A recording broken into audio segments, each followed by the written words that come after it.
네, 안녕하세요. 이루신문 심인석 기자입니다. 오늘은 사실 주된 스토리는 주말 미니시리즈 극장가의 경쟁 구도 이야기인데, 사실은 약간 한 발 더 나아가서 연기 대상까지 이야기를 하는 시간이 될 걸로 보여져요.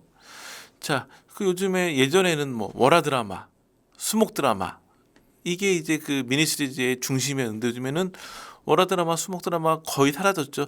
최근으로 살짝 이제 월화 드라마, 수목 드라마 많이 이제 방송마다 편성하면서 생겨나는 분위기이긴 하지만, 지금 사실 각 방송사의 주력은 다 주말 미니시리즈예요. SBS와 MBC의 금토 드라마, 그리고 JTBC와 TVN의 토요일 드라마가 좀 미니시리즈 중심이라 할 수 있겠죠. 매번 이 네 드라마가 격돌을 하고, 여기에 이제 뭐 MBN과 TV조선이 또 주말 드라마를 편성하면 경쟁이 늘어나기도 하고, 또 여기에 KBS 대하 드라마까지 더해지면 더 경쟁이 치열해지곤 하는데, 여하튼 요즘 드라마 시장의 중심은 주말 미니 시리즈예요. 지금 가장 잘 나가는 드라마는 뭘까요? SBS 열혈세대 2죠. SBS 열혈세대 2 같은 경우에는 첫 회 방송 시청률이 무려 11.9였어요. 요즘 드라마의 성공 기준은 무엇이다?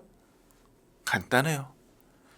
두 자리 수준을 찍으면 대박난 드라마예요. 예전처럼 뭐 50% 넘는 드라마 나올 수가 없는 구조이기 때문에 두 자릿수만 기록해도 대박이라고 하는데, 열혈세대 2 같은 경우에는 11.9로 시작해서 그 다음에 10.1로 뚝 떨어졌다가 10.7, 11.2. 제가 보기에는 충분히 두 자릿수 후반대도 할 만한 흐름이긴 해요. 근데 왜 첫 회가 11.9였는데 바로 10.1로 떨어졌을까요? 이게 금토 드라마와 토일 드라마의 애매한 경계선인데, 금토 드라마는 금요일 시청률이 높아요. 토요일 떨어져요. 토요일 드라마는 토요일 시청률이 떨어져요. 일요일 올라가요. 그 이유는 뭐냐면, 토요일은 금토 드라마, 토요일 드라마 네 편이 다 격돌하기 때문에 이날의 시청률이 다 떨어져요. 왜냐면 서로 왔다 갔다 하기 때문에. 그래서 금요일 날 11.9로 시작했지만 토요일 날 바로 10.1로 떨어졌는데, 그 이유는 강력했던 TVN의 정년이 때문이었겠죠. 그 열혈세대 2가 2회에서 10.1을 찍었는데, 그때 정년이는 12%를 찍었어요. 그 다음 격돌, 그 다음 주 토요일에는 12.8대 10.7. 결국 정년이 같은 경우에는 그 열혈세대 2가 방송되지 않은 일요일 날이었던 마지막 회에서는 무려 16.5를 찍었어요. 그러니까 이제 서로 좀 영향을 주고받는 거겠죠. 왜냐하면 정년이 같은 경우에도 열혈세대 2가 아니었으면 제가 보기에는 20% 넘을 수도 있었을 거로 보여지긴 해요. 워낙 인기였으니까.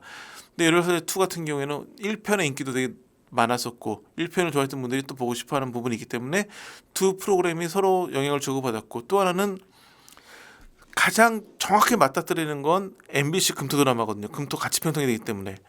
이토록 친밀한 배신자가 초반에는 굉장히 고전을 면치 못했는데 나중에는 많이 올라왔어요. 마지막 회 시청률이 9.6이었어요. 아마 이토록 친밀한 배신자가 좀 더 편성이 길었더라면 아마 두 자릿수 찍었을 거예요. 그러면 열혈세대 2가 좀 더 어려울 수 있었는데, 중요한 건 정년이와 이토록 친밀한 배신자가 같이 끝나버렸어요.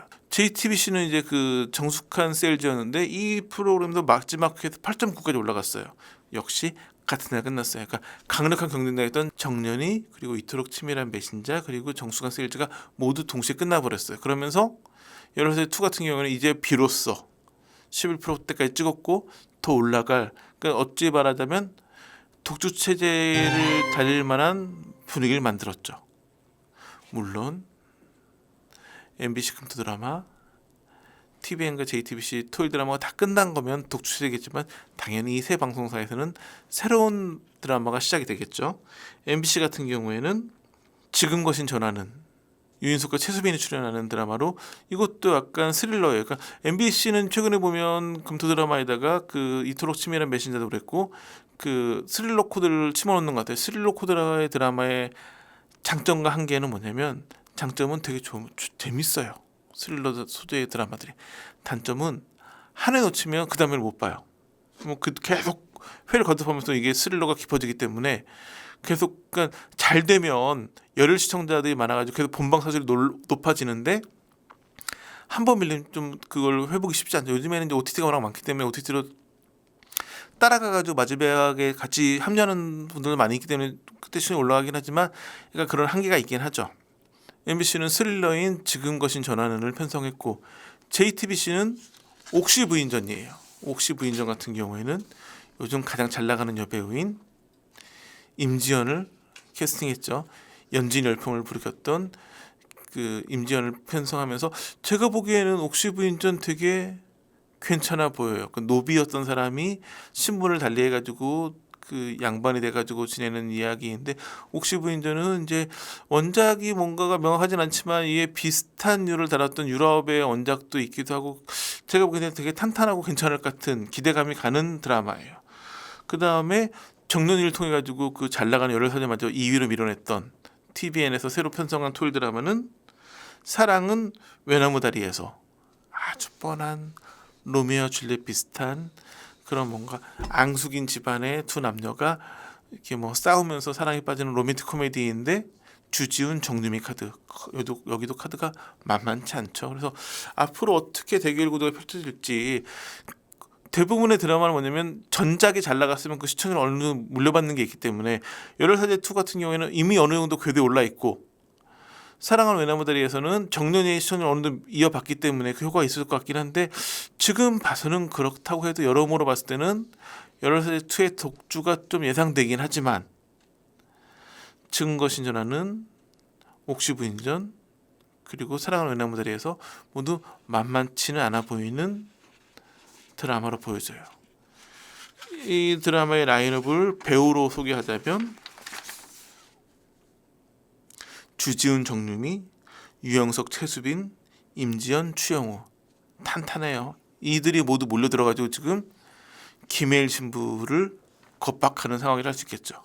근데 지금 이렇게 11월에 편성되는 드라마의 가장 큰 특징은 뭘까요?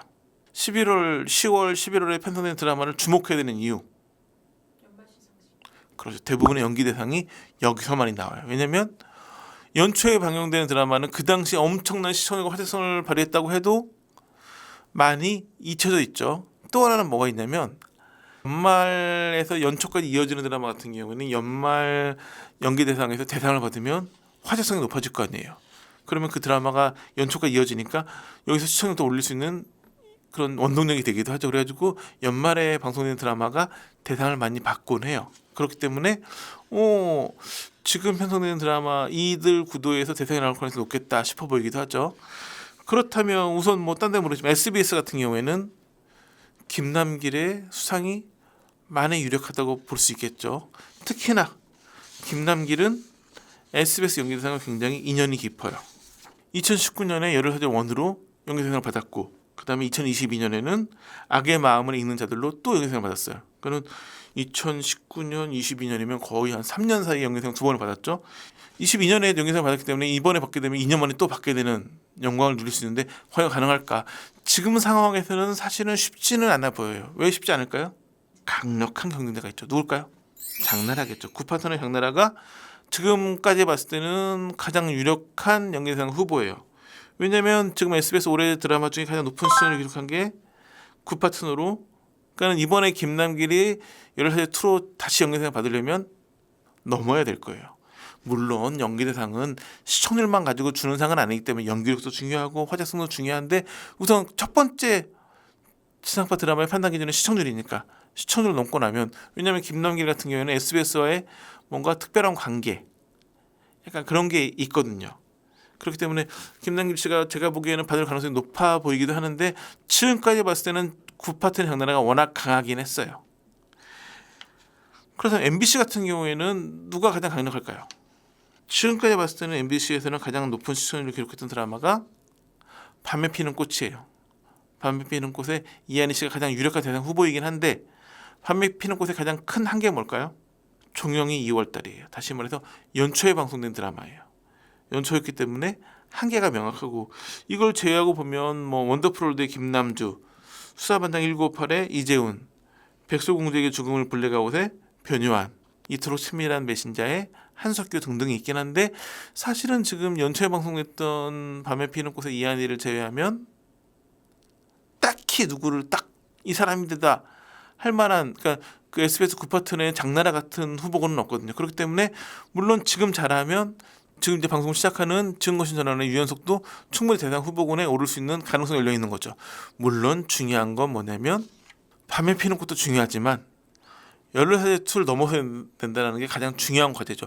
만약에 증거신 전환이 그 14세보다 시청률이 높게 나온다. 그러면 아마 유연석이 대상받을 가능성 굉장히 높아질 수 있어요. 그런 부분은 좀 더 지켜봐야 되는데 문제는 많이 14세 투가 강력하긴 해요. 벌써 11%대를 유지하고 있고 제가 보기에는 15% 넘는 거는 굉장히 손쉬워 보여요. 9파트는 17%를 넘느냐가 관건이긴 하지만 그 김해일 미카엘 신부 김나경 씨 맡은 캐릭터를 비롯해가지고 그 이해가 이끄는 구벤져스라고 불리는 캐릭터들이 다 살아있고 이들이 굉장히 화제성을 만들어내고 있기 때문에 제가 봤을 때는 어지간해서는 나머지 세 드라마가 좀 14살 투를 넘어서기는 어렵지 않을까 싶어 보이긴 하는데 이건 뭐 좀 더 지켜봐야 되는 거고 뭐 이게 뭐 그 대선 후보 여론조사보다 더 어려운 게 드라마 시청률이기 때문에 어떻게 될지 모르겠는데 지금 봐서는 14살 투의 독주가 유력해 보이고 근데 그 독주가 얼마큼 대단할 것이냐 그러니까 9파트의 장나라를 누르고 대상을 받을 만큼 완벽할 것이냐 아니면 다른 드라마들이 이 열풍을 누를 수 있겠느냐의 싸움이긴 한데 지금 봐서는 김남길 씨가 굉장히 유력한 대상 후보로 시청을 끌어올리지 않을까 싶어 보이는 분위기여가지고 이 부분을 결정한 사람은 누굴까요? 영화 더킹의 마지막 장면 혹시 기억나세요? 더킹의 마지막 장면은 이제 그 귀한 선고로 끝나는데 결과를 알려주지 않아요. 왜냐? 결과는 누가 할까요?